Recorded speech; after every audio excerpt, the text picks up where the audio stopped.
নমস্কার, কেমন আছেন সবাই? তনুর রান্নাঘরের নতুন একটি ভিডিওর সাথে সকলকে স্বাগত জানাই। আজ আমি দেখাবো অরেঞ্জ কেকের রেসিপি। ডিসেম্বর মাস মানেই কিন্তু ক্রিসমাস, আর ক্রিসমাস মানেই কিন্তু কেক। তো খুব সহজে আপনারা ভিন্ন স্বাদের এরকম অরেঞ্জ কেক কীভাবে বাড়িতে তৈরি করে নেবেন একদম পারফেক্টভাবে কম সময়ে, সেটাই আজকে আমি শেয়ার করছি। চলুন তবে শুরু করি। তো প্রথমে আমি 3টে কমলা লেবু নিয়ে নিয়েছি, ভালো করে ধুয়ে পরিষ্কার করে। তো প্রথমে ওইটার রস বের করার আগে যে বাইরের কমলা লেবুর খোসার মধ্যে থেকে আমি এরকম হালকা করে একদম সাদা অংশটা যেন বেরিয়ে না যায়, তাহলে তেতো হয়ে যাবে, সেই রকম রেখে এরকম করে ভালো করে খোসার থেকে একটু আমি এইভাবে অরেঞ্জ জেসটা ভালো করে কিন্তু আমি 1 চামচ মতন বের করে নিয়েছি। তারপরে ওই কমলা লেবুটা থেকে আমি ভালো করে রস বের করে নেব। যদি আপনাদের কাছে জুসার থাকে তাহলে সেইটা থেকে আপনারা ভালো করে কিন্তু একদম ফ্রেশ কমলা লেবুর রসটা বের করে নেবেন। আমার কাছে নেই জন্য আমি এইভাবে প্রথমে ছাড়িয়ে নিয়ে তারপরে ভালো করে রসটা বের করে নেব। তো দেখুন 3টে থেকে আমার বেশ 1 কাপের কাছাকাছি কমলা লেবুর রস কিন্তু হয়ে গেছে। তো প্রথমেই আমি এখানে কাপের মধ্যে একদম ফ্রেশ অরেঞ্জ জুসটাকে ভালো করে ছাঁকনির সাহায্যে ছেঁকে নিয়েছি। তো তারপরে আমি এখানে 2টো ডিম নিয়েছি। ডিমটাকে আমি খুব সাবধানে কিন্তু ফাটিয়ে নেব। কুসুমটা আলাদা করে রাখবো আর সাদা অংশটা কিন্তু আলাদা করে রাখবো।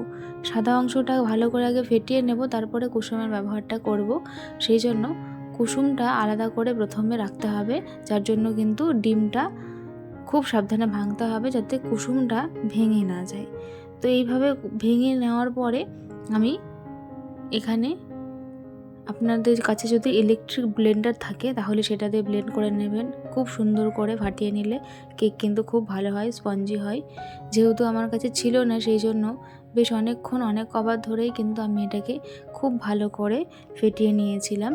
তবে খুব ভালো হয় যদি ইলেকট্রিক ব্লেন্ডার থাকে, তাহলে কিন্তু অনেক ফ্লাফি হয় এরকম ডিমের সাদা অংশটা। তারপরে আমি এখানে একটা বোলের মধ্যে ডিমের সাদা অংশটা ফেটানো সেটাকে আমি এখানে নিয়ে নিলাম। তারপরে আমি ওইখানে দিয়ে দিলাম প্রয়োজন মতন চিনি। তো আমি এখানে চিনির ব্যবহার করেছি 50 গ্রাম মতন গুঁড়ো চিনি। এরপরে আমি এর মধ্যে দিয়ে দিলাম 1 চামচের কাছাকাছি বেকিং পাউডার। দেবার পরে খুব ভালো করে কিন্তু আমি এটাকে মিশিয়ে নিলাম, আরও বেশ খানিকক্ষণ ফেটিয়ে নিলাম। তারপরে আমি এখানে 100 গ্রাম মতন ময়দা দিয়ে দিলাম। ময়দাটাকে আমি খুব ভালো করে কিন্তু আগেই চেলে নিয়েছিলাম। এরপরে ময়দাটা অ্যাড করলাম। ময়দাটাকেও ভালো করে একটু মিশিয়ে নেবার পরে ধীরে ধীরে এবারে একটু একটু করে প্রয়োজন মতন কমলা লেবুর রসটা আমি ব্যবহার করছি।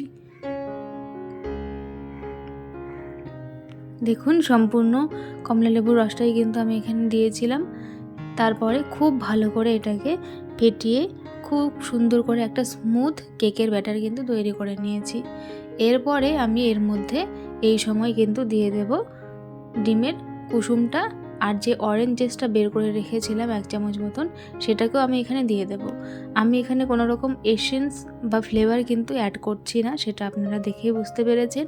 অরেঞ্জ জেসটা কিন্তু আমি সেই জন্যই দিয়েছি, যেহেতু এটা অরেঞ্জ কেক, সেই জন্য ন্যাচারালি কমলা লেবুর যে ফ্লেভারটা সেটাই কিন্তু বজায় থাকবে। সেই জন্যই আমি এখানে অরেঞ্জ জেসটার ব্যবহারটা করেছি। ওই জন্যই আমি আর কোনো রকম এসেন্স এখানে দিলাম না। তারপরে যেহেতু এটা অরেঞ্জ কেক, সেই জন্য অরেঞ্জ কালারটা হলে খুব ভালো লাগে দেখতে, সেই জন্য 1 চিমটি একটু খাবারের ফুড কালার আমি এখানে গুলে রেখেছিলাম, সেটা 2 ফোঁটা মতন দিয়ে আবার ভালো করে গুলে নিলাম। এরপরে যেই কেক টিনটার মধ্যে আমি কেকটা বানাবো সেইটার মধ্যে ভালো করে তেল ব্রাশ করে এটার মধ্যে বাটার পেপার দিয়ে আবারও ওপর দিয়ে খুব ভালো করে এখানে তেল লাগিয়ে নিলাম। এরপরে ওই কেক মোল্ডের মধ্যে আমি স্মুথ ব্যাটারটা দিয়ে দিচ্ছি। থিকনেসটা আপনারা আশা করছি বুঝতে পারছেন কতটা ঘন বা কতটা পাতলা রেখেছি। তো সেই অনুযায়ী কিন্তু করতে হবে। ডিসেম্বর মাস আসলেই কিন্তু আমাদের বাচ্চাদের বায়না হয় কেক বানিয়ে দেওয়ার, তখনই কিন্তু খুব সহজে অরেঞ্জ কেক বানিয়ে দিতে পারবেন এইভাবে। এরপরে আমি এখানে ঝাঁকি দিয়ে ড্যাব ড্যাব করে নিলাম, যাতে ভেতরের কোনো লাম্পস থাকলে সেটা যেন বেরিয়ে আসে। এরপরে প্রি হিট করে রাখা 10 মিনিট আগে প্রেশার কুকারকে আমি এখানে সাবধানে স্ট্যান্ড বসিয়ে দিয়ে, যেহেতু গরম আছে, সাঁড়াশির সাহায্যে আমি এখানে কেক টিনটা বসিয়ে দিলাম। এরপরে কিন্তু আমি এটার মুখটা বন্ধ করে দিয়ে 40 মিনিট এটাকে হতে দেব।